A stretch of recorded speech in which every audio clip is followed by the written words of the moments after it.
السلام علیکم ورحمۃ اللہ وبرکاتہ۔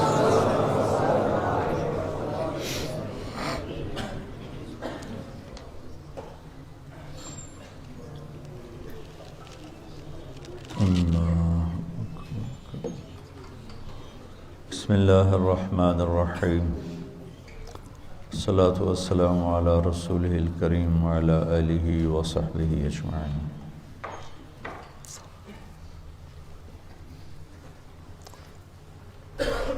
انسانی تاریخ میں شخصی انفرادی سطح پر 4 حکمران بہت بڑے گزرے ہیں، فاتحین، جنہیں فاتح کہا جاتا ہے۔ ایک سکندر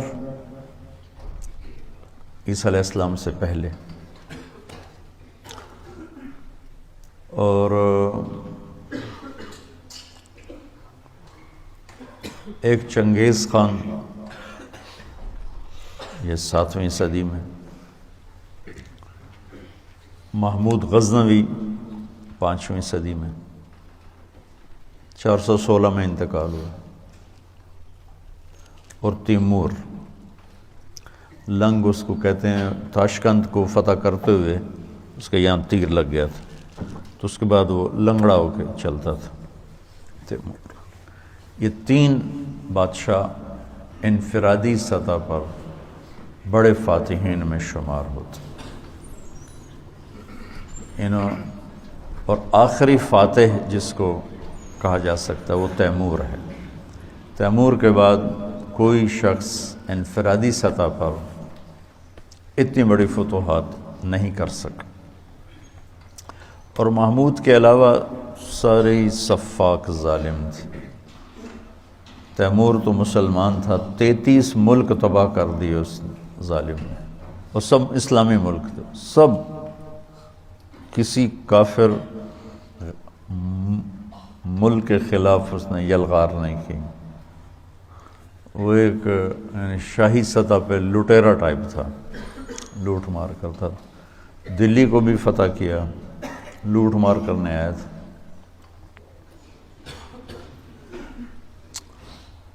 ویسے فتوحات کے لحاظ سے حکومتی سطح پر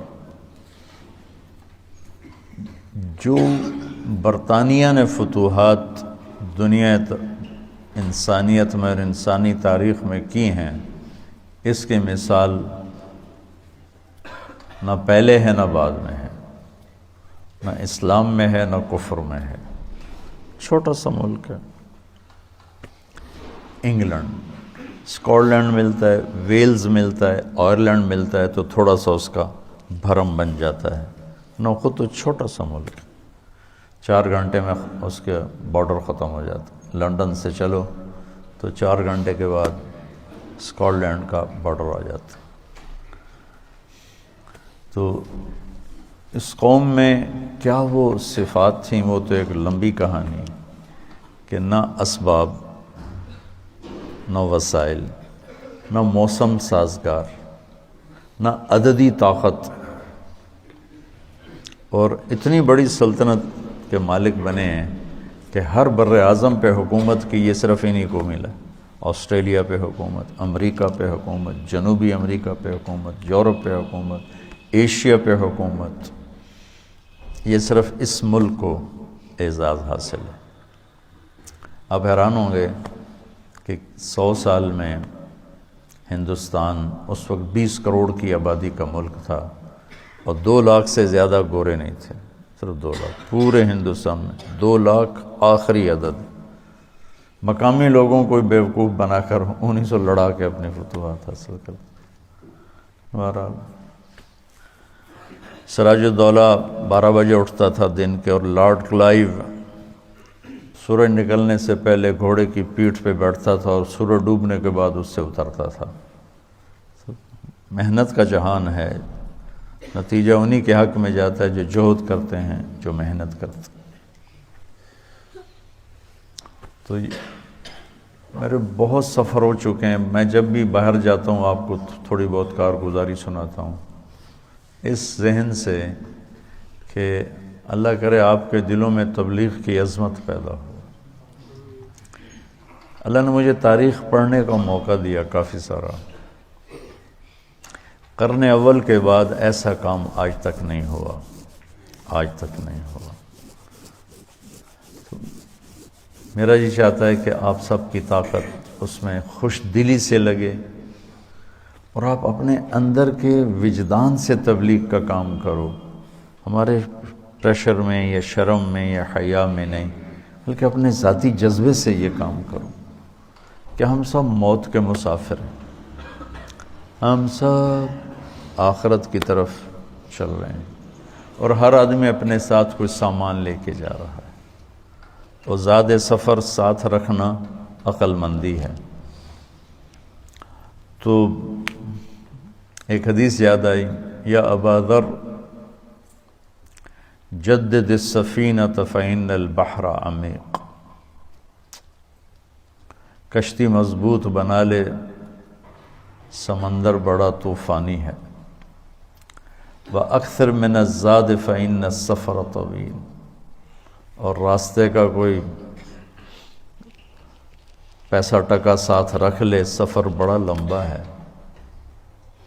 وَخَفِّفِ الْحَمْلِ فَإِنَّ الْعَاقِبَةَ كَؤُودٌ، اور دنیا کے بوجھ سر پہ تھوڑے رکھنا کہ خود ہی اٹھانا ہے تمہیں، اور گھاٹی بڑی مشکل ہے، اس میں سے گزرنا اس کے لیے آسان ہوگا جس کے سر پہ وزن تھوڑا ہوگا۔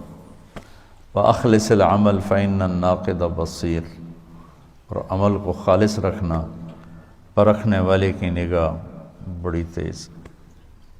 تو ہم سب موت کے مسافر ہیں، آخرت کی طرف ہر آنے والا لمحہ ہمیں موت کے قریب کر دیتا ہے۔ تو اس جہان اور اس جہان کا بہترین زاد راہ وہ دعوت اللہ ہے۔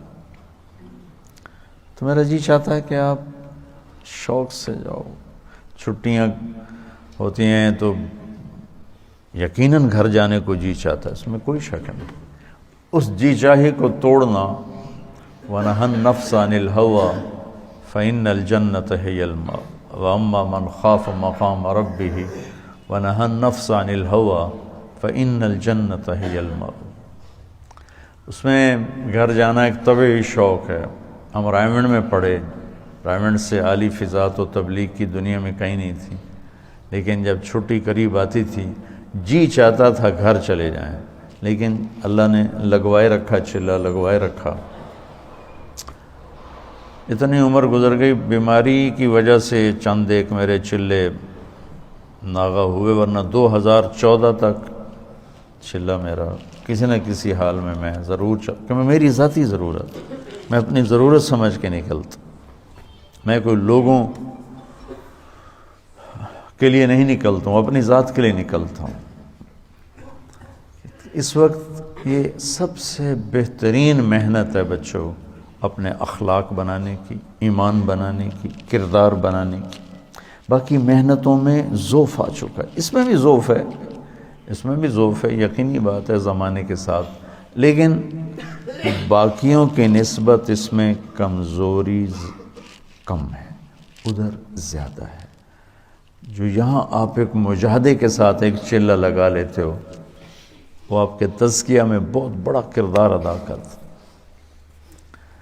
اور پھر اخرجت للناس والی ذمہ داری صرف اسی محنت سے ہو رہی ہے اور کہیں نہیں ہو رہی۔ اخرجت للناس، اخرجت للناس، اس آیت کو صرف تبلیغ والوں نے زندہ کیا کہ دنیا کے ہر کونے تک پہنچے، ہر کنارے تک پہنچے اللہ کے پیغام کو لے کر۔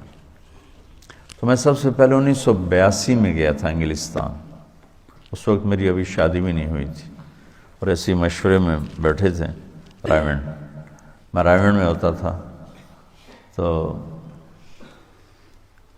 انگلینڈ کی جماعت بننے لگی چلے کی، تو وہ جس کا ایک لمبا سفر ہو چکا ہو اور شادی شدہ ہو، یہ دو شرطیں لازمی ہیں چھوٹے سفر جانے کے لیے۔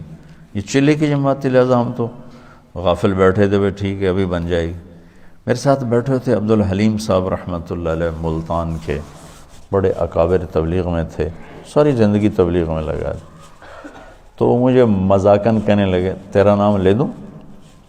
تو میں نے بھی ہنستے ہنستے کہہ دیا لے دو، لے دیں، کیونکہ ان کو بھی پتہ تھا کہ طے نہیں ہوگا، مجھے بھی پتہ کہ طے نہیں ہوگا، تو ہم دونوں نے اس کو مذاق بنا لیا کہ تیرا نام لوں؟ میں کہا لے دو۔ تو جب وہ 3-4 نام طے ہو گئے تو انہوں نے کہا جی طارق جمیل بھی چلا جائے؟ تو عبداللہ صاحب نے فرمایا ہاں یہ بھی چلا جائے۔ تو وہ میں بھی ایسے ہو گیا اور وہ سارے ایسے ہو گئے۔ تو مولانا ظاہر شاہ صاحب رحمۃ اللہ علیہ فرمانے لگے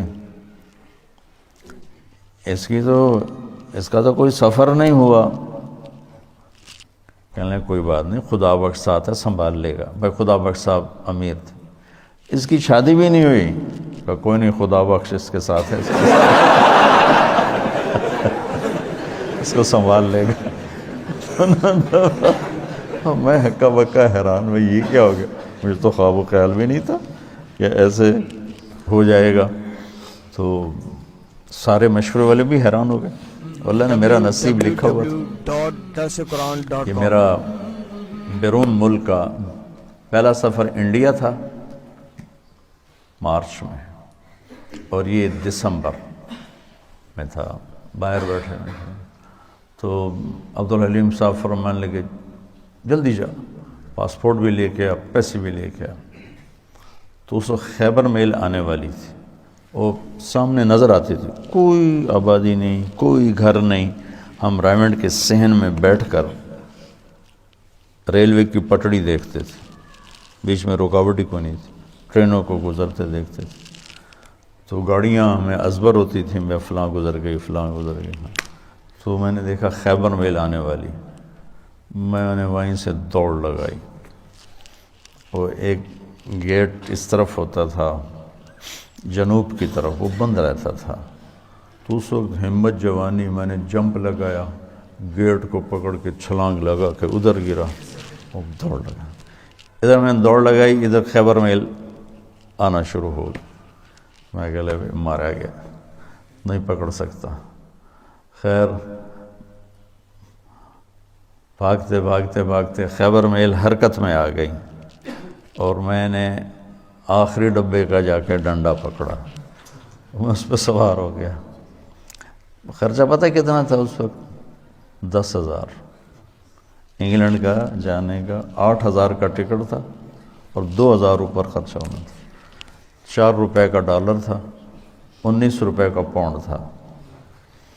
تو میں گھر گیا، پاسپورٹ لیا، پیسے لیے، اور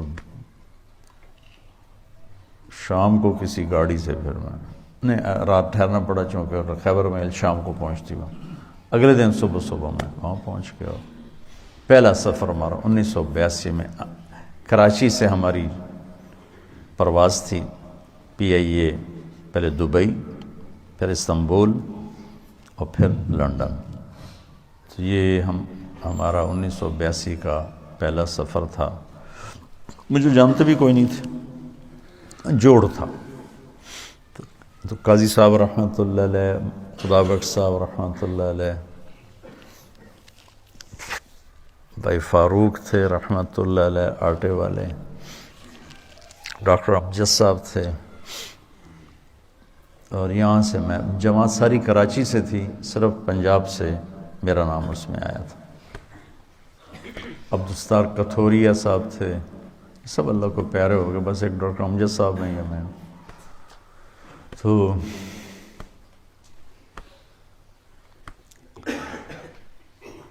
پہلی دفعہ ٹھنڈ میں گئے، نہ اتنی ٹھنڈ کبھی دیکھی تھی۔ جو ہی باہر نکلے تو لگا سارا خون ہی جم گیا ہے۔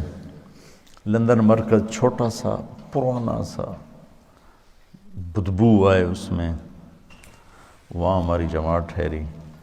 2 دن کے بعد ہم ڈیوزبری گئے تو جوڑ تھا، یہ جتنے آپ بیٹھے ہو نا، بس اتنا مجمع تھا، پورے ڈیوز انگلینڈ کے اجتماع کا اتنا مجمع جتنا آپ بیٹھے بس، اور اس میں بھی کوئی چل پڑا ہے، کوئی آ رہا ہے، کوئی جا رہا ہے۔ تو میرا تو تعارف نہیں تھا، تو اس لیے مجھے تو خیال نہیں تھا کہ میرا کوئی بیان ہوگا۔ ہاں عربی میری بہت اعلیٰ تھی اس وقت، تو ترجمانوں نے مجھے جاتی لگا دیا بیان کا ترجمہ، تو میں بھی اپنا لگ گیا ترجمے میں۔ قاضی صاحب رحمۃ اللہ علیہ بہت شفقت فرمایا کرتے تھے، انہوں نے اگلے دن کہا کہ اس کا بھی تو کوئی بیان کرو، تو پھر وہ انہوں نے طے کر دیا میرا ایک مختصر سا بیان، غالباً مغرب کے بعد تھا، مغرب سے عشاء تھوڑا سا ٹائم ہوتا ہے۔ تو وہاں سے میرا تعارف ہوا،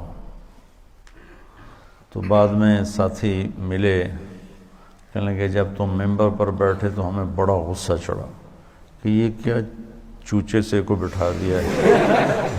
میں بہت کمزور، میرا اس وقت 53 کلو وزن تھا، اور اتنا چوڑا ممبر ہے ڈیوزبری، مطلب اتنا بڑا، وہاں بیٹھنے کے لیے اس کے حساب سے کوئی آدمی، مولی شاہد جیسا آدمی چاہیے بھائی، نظر بھی تو ہے۔ انہوں نے بیان سنا تو سارے ہی وہ ایک دم وہاں تو کھپ ڈل گئی اور نعرے لگنے لگے۔ میں اترا تو انہوں نے بنگالی چمٹ گئے مجھ سے، تو ہم نے وہاں 40 دن گزارے۔ اس وقت کچھ اور نیا نیا پڑھا ہوا تھا، میرا ہر بیان دوسرے سے مختلف ہوتا تھا، ہر بیان ایک دوسرے سے نہیں ملتا تھا۔ علمی ذوق تھا، دعوتی مزاج غالب نہیں تھا، علمی مزاج غالب تھا۔ تو میں نے کوئی 80 بیان کیے، سب ایک مختلف کوئی ایک دوسرے سے نہیں ملتا تھا۔ اتنا مجھے یاد ہے، کیا کیے وہ یاد نہیں۔ وہ میرا بہت بڑا تعارف ہو گیا وہاں۔ تو 1982 سے اب یہ کیا ہے 2017 ہے، مسلسل میرا جانا ہو رہا ہے، اللہ لے جاتا ہے اپنے فضل و کرم سے۔ تو گلاسگو میں پہلا بیان تھا میرا 1982 میں، تو 50 آدمی ٹوٹل بیٹھے تھے، ٹوٹل 50 آدمی، اور میں نے بیان کتنا کیا؟ 3 گھنٹے 3 گھنٹے بیان کیا، 50 آدمی۔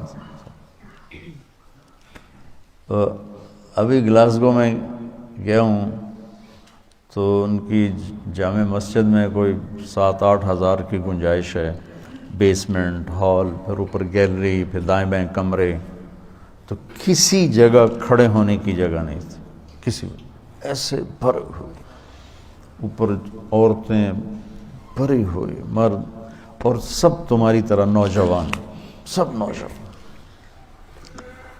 لندن مرکز میں بیان ہوا تو بہت بڑا مجمع کھڑے ہو کے سن رہا تھا، بیٹھنے کی جگہ کوئی۔ بلیک برن مرکز میں بیان ہوا، بہت بڑا مجمع کھڑے ہو کے سن رہا تھا، اور بلیک برن میں نے کوئی 2.5 گھنٹے بیان کیا، کھڑے رہے لوگ، ایک بھی نہیں بیٹھا، سب کھڑے۔ وہاں گلاسگو میں بھی ایسے ہی دیکھا کہ جن کو نیچے بیسمنٹ میں جگہ مل رہی وہ نیچے نہیں جائے، وہ دروازے میں کھڑے ہو کے بس دیکھنا چاہتے ہیں، دیکھ کے سننا چاہتے ہیں۔ تو تبلیغ کے کام کے اثرات کس طرح معاشرے پر پڑے، یہ آپ یہاں بیٹھ کے نہیں سمجھ سکتے۔ وہ تھوڑا تھوڑا آپ کا مطالعہ ہے، اور شیطان آپ کو صاحب رائے بنا دیتا ہے، اور پھر آپ خود اپنی رائے قائم کرنا شروع کر دیتے ہیں، اس سے آپ مار کھا جاتے ہیں اور گھاٹے کے سودے کر بیٹھتے ہیں۔ اللہ نے میری حفاظت فرمائی، میں نے اپنے فیصلے خود کبھی نہیں کیے تھے، حالانکہ جتنا میں پڑھتا تھا نا تم اس کا 100واں بھی نہیں پڑھ سکتے اس وقت کی بات۔ اب تو مجھے مدت ہوئی ہے یار کو مہما کیے ہو،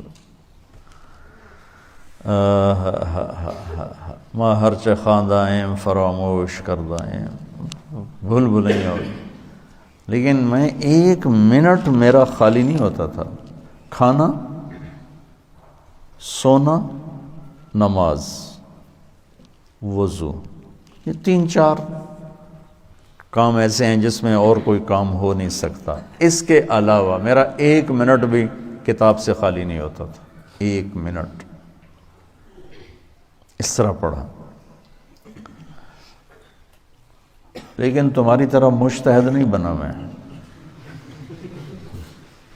جو مجھے کہہ دیا میرے استادوں نے میں نے سر جھکا دیا تو ٹھیک، اور آج تک میرا یہی حال ہے، ٹھیک جو آپ فرمائیں ٹھیک۔ اس سے بہت بڑی حفاظت کا نظام چلتا ہے۔ وَلُزُومَ جَمَاعَةِ الْمُسْلِمِينَ فَإِنَّ دَعْوَتَهُمْ تُحِيطُ مِنْ وَرَائِهِمْ 3 لا يغل عليه قلب المؤمن: اخلاص العمل للہ، والمناصحة لولاة الأمور، ولزوم جماعة المسلمین فإن دعوتهم تحیط من ورائهم۔ اجتماعی نظام کے ساتھ کٹھے چلنے سے ان کی دعائیں تمہیں اپنے گھیرے میں لے لیتی ہیں، اور تم غلط فیصلوں سے بچ جاتے ہو، غلط چلنے سے بچ جاتے ہو۔ تو جو میں دیکھ کے آتا ہوں وہ آپ کو بتانے کی کوشش کرتا ہوں تاکہ آپ اندر سے تبلیغ کے کام میں لگیں۔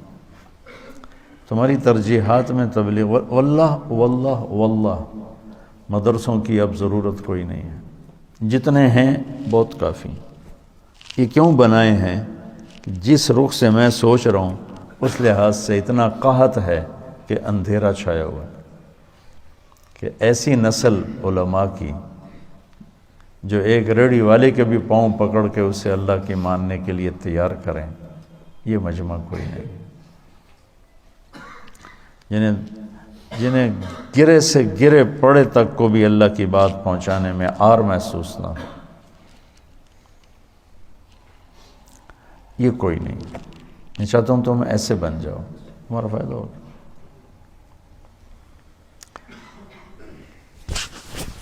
شاہ اسماعیل شہید نے بازار حسن میں گشت کیا تھا، موتی طوائف کے پاس گئے تھے۔ اللہ مجھے بڑے بول سے بچائے، اللہ مجھے بڑے بول سے بچائے، اللہ مجھے بڑے بول سے بچائے۔ 1831 میں ان کی شہادت ہوئی ہے، 1831۔ تو 1831 سے پہلے کا زمانہ، یعنی 1810-20 کا زمانہ لگا لو، جب وہ دلی میں ہوتے تھے۔ اس کے بعد بازار حسن میں اللہ نے مجھے توفیق دی جانے کی، اور میں ان طوائفوں کے گھروں میں گیا، ان سے ملا، ان کے پاس بیٹھا، ان کی ہمدردی دلداری کی اللہ نے مجھے توفیق دی، ان پر خرچ کرنے کی توفیق دی، انہیں گناہ سے بچانے کے لیے۔ تو اب 8-9 سال ہونے کو ہیں، کولمبے کے بازار حسن میں ہر ہفتے تعلیم ہوتی ہے، اور اس میں طوائفیں آ کے تعلیم میں بیٹھ، کسی کو کلمہ نہیں آتا تھا، ان کے کلمے یاد کروائے، وضو نہیں پتہ تھا وضو کروائے، نماز کا نہیں پتہ تھا نماز سکھائی، اور کتنی لڑکیوں کی شادیاں ہو گئیں۔ کتنیوں نے کہا ہمارا خرچہ لگا دو تو ہم یہ پیشہ چھوڑ دیں گے، میں نے ان کا خرچہ لگا دیا، وہ گھر بیٹھ کے کھا رہی ہیں اور برائی نہیں کر رہی ہیں۔ تو مجھے اس میں کوئی آر نہیں محسوس ہوئی کہ میں اسے بھی اپنی آخرت کا سامان سمجھتا ہوں، اور میں نے ان کی نائکوں سے کہا ہوا ہے کہ جو اپنی بیٹی کی شادی کرے گی میں سارا خرچہ دوں گا۔ اور جتنا مظلوم یہ طبقہ میں نے جا کے دیکھا ہے، بہت مظلوم طبقہ ہے، بہت مظلوم طبقہ۔ مرد کی ہوس پوری ہوتی ہے اور لڑکی کے ماتھے پہ طوائف کا داغ لگ جاتا، اور وہ اسی طرح سیٹھ صاحب بھی ہوتا ہے، چودھری صاحب بھی ہوتا ہے، میاں صاحب بھی ہوتا ہے، سردار صاحب بھی ہوتا ہے، مہر صاحب بھی ہوتا ہے، وہ اسی طرح ہوتا ہے، اس کا کالر سفید رہتا ہے، لڑکی کے ماتھے پہ طوائف کا داغ لگ جاتا، پھر 7 سمندر کا پانی بھی اسے دھو نہیں سکتا۔ اور یہ داغ لگانے والے سارے عیاش لوگ، جن کے عیاشی پر تو پردہ پڑ گیا اور اس کے ماتھے پہ کالا داغ لگ گیا۔ ایک ماں بڑی طوائف ہے، اس کی بیٹیاں جوان ہیں، تو میں نے کہا تو ان کا کوئی رشتہ تلاش کر، میں سارا خرچہ تمہیں دوں گا، شادی کرائیں۔ اور کہنے لگی مولانا صاحب طوائف کے کوٹھے پہ کون رشتہ مانگنے آتا ہے؟ مجھے لگا جیسے کسی نے میرا دل چیر کے رکھ دیا۔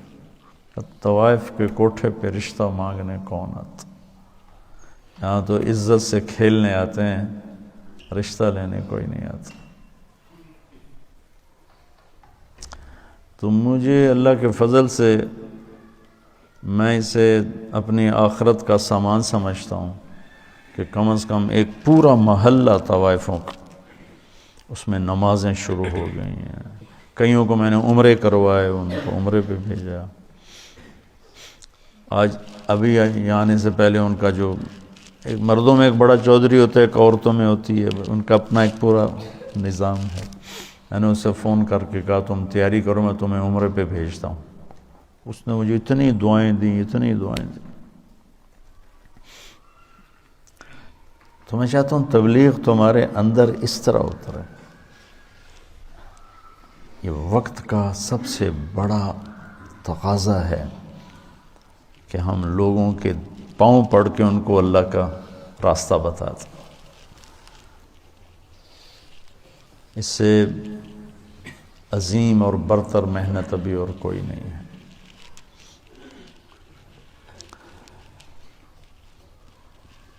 لاہور میں ایک لڑکی، بدنام زمانہ ہے، وہ میں نے ایسے اسے سلام دعا کر ماشاءاللہ 5 وقت نمازی بن گئی۔ تو وہ ایک جگہ شوٹنگ ہو رہی تھی، تو میں نے اسے فون کیا، میں نے کہا میں لاہور میں ہوں، مل سکتی ہو آ کے؟ اس نے کہا میں تو شوٹنگ کر رہی ہوں، 10 بجے فارغ ہوں گی۔ میں نے کہا اچھا بیٹی، جب فارغ ہو جاؤ نا پھر آ جانا، میں تیرا انتظار کروں، چاہے لیٹ بھی ہو تو آ جانا۔ یہ ہے کوئی 8 بجے کے بعد۔ 9 بجے پوری شوٹنگ ٹیم، باقی اداکار، ڈائریکٹر، کیمرہ مین سارے وہاں پہنچ گئے۔ میں بڑا حیران ہوں، میں نے کہا ہے تم تو کہہ رہی تھی میں 10 بجے فارغ ہو گئی۔ وہ کہنے لگی میں نے اپنے ڈائریکٹر سے کہا کہ مولانا طارق جمیل صاحب نے مجھے فون پہ کہا ہے کہ جب فارغ ہو تو آ کے مجھے مل جانا۔ وہ ڈائریکٹر بھی سامنے بیٹھا تھا، تو یہ کہنے لگے کہ مولانا طارق جمیل صاحب تیرے جیسی لڑکی کو فون کریں گے، یہ کیسے ہے؟ انہوں نے کہا آپ یہ کہتے ہو تو مجھے بیٹی کہتے ہیں۔ تو اس نے کہا شوٹنگ آف کرو، اور پورا سارا شوٹنگ کا جتنا بھی عملہ ہے، چلو چل کے مولانا کی ملاقات کرو۔ میں اس آدمی کو دیکھنا چاہتا ہوں جو ایک طوائف کو بیٹی کہتا ہے۔ وہ سارے مجھے ملنے آ گئے، سارے۔ صرف ممبر پہ بیٹھ کے تقریر کرنے کا تمہیں شوق ہوتا ہے کہ ہم بھی علامہ کہلائیں، ہمارے بھی کوئی جوتے اٹھائے، کوئی بیگ اٹھائے، کوئی آگے چلے، کوئی پیچھے چلے، کوئی چائے پیش کرے، کوئی روٹی پیش کرے۔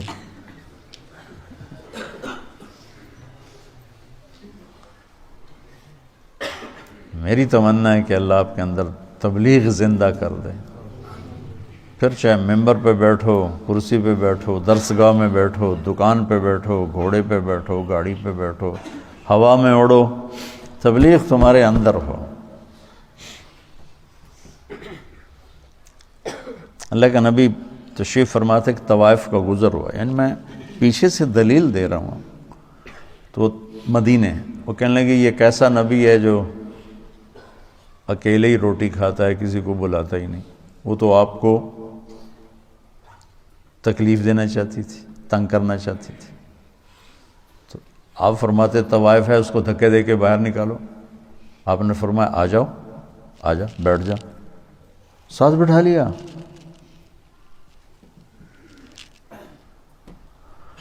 کہ کھاؤ.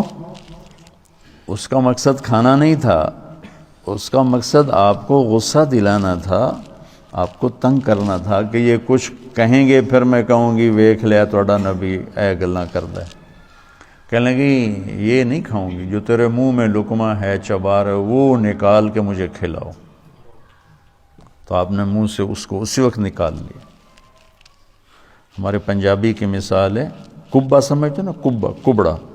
کبے نو کہیں لت ماری وہ سدھا ہو گیا. اس نے کہا بھائی تیری مہربانی. تو وہ کبے والی لت بن گئی. وہ تو آپ کو تنگ کر رہی تھی، اور اسے کیا خبر کہ نبی کے منہ کا لعاب جب اس کے منہ میں جائے گا تو کیا ہوگا. آپ نے اپنے ہاتھوں سے نوالا نکال کے اس کے منہ میں ڈالا، ساتھ ہی اس کا سینہ روشن ہو گیا. وہ کلمہ پڑھ گئی اور مدینے کی شریف ترین خواتین صحابیہ بن گئی. تو اب ہمارے ایک بزرگ تھے ڈاکٹر اسلم صاحب رحمۃ اللہ علیہ، رائمنڈ میں زندگی گزاری. جب میں رائمنڈ پڑھتا تھا اسی میں فوت ہوئے. فوج میں تھے تو نظام الدین گئے تو مولانا الیاس صاحب رحمۃ اللہ علیہ سے کہنے لگے میرے پاس آدھا گھنٹہ ہے، اب مجھے تبلیغ سمجھا دیں. تو مولانا الیاس صاحب رحمۃ اللہ نے فرمایا کیا کرتے ہو؟ کہا جی میں ڈاکٹر. تو ایک سامنے بڈھا سا نا میں باتی بیٹھا تھا، بولا کہ اس کو آدھے گھنٹے میں ڈاکٹری سمجھاؤ. وہ کہنے لگے میں آدھے گھنٹے میں اس کو ڈاکٹری سمجھاؤں گا، اس ان پڑھ کو میری عمر گزر گئی، میں اس کو ڈاکٹری سمجھاؤں آدھے گھنٹے میں. تو کہنے لگے تو مجھے تم نے کوئی گھسیارا سمجھا کہ میں تمہیں آدھے گھنٹے میں تبلیغ سمجھاؤں؟ میرے پاس ٹائم لے کر آؤ، میں تمہیں سمجھاؤں گا. پھر وہ ایسا لگے کہ پھر ساری زندگی ان کی رائمنڈ میں گزر، ساری زندگی. بس مرض الموت میں بیمار ہو کے گھر گئے، وہیں انتقال ہو گیا ان کا. تو جو کچھ میں نے دیکھا ہے یا 50 سال ہونے کے مجھے تبلیغ میں، وہ میں تمہیں ممبر کے 1 گھنٹے میں کیسے سمجھاؤں. اس لیے تو میں مشورہ دیتا ہوں کہ جو کہوں وہ کر لیا کرو تو فائدہ ہو. ابھی صاحب رائے مت بنو، نقصان اٹھاؤ گے. کیونکہ تمہارے پاس وہ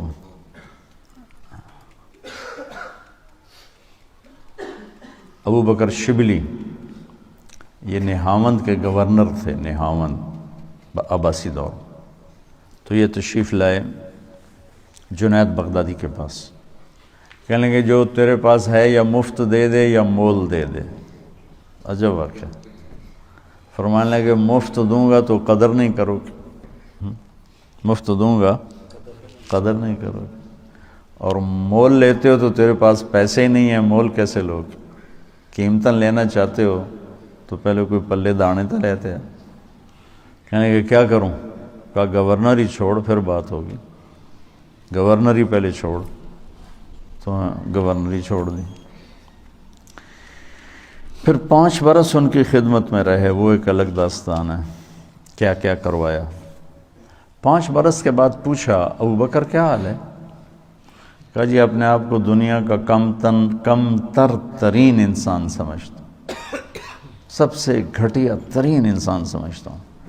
کہا ابو بکر جو 5 سال پہلے مجھ سے خریدنا چاہتے تھے آج وہ تم خرید چکے ہو، جاؤ تیرا کام ہو گیا.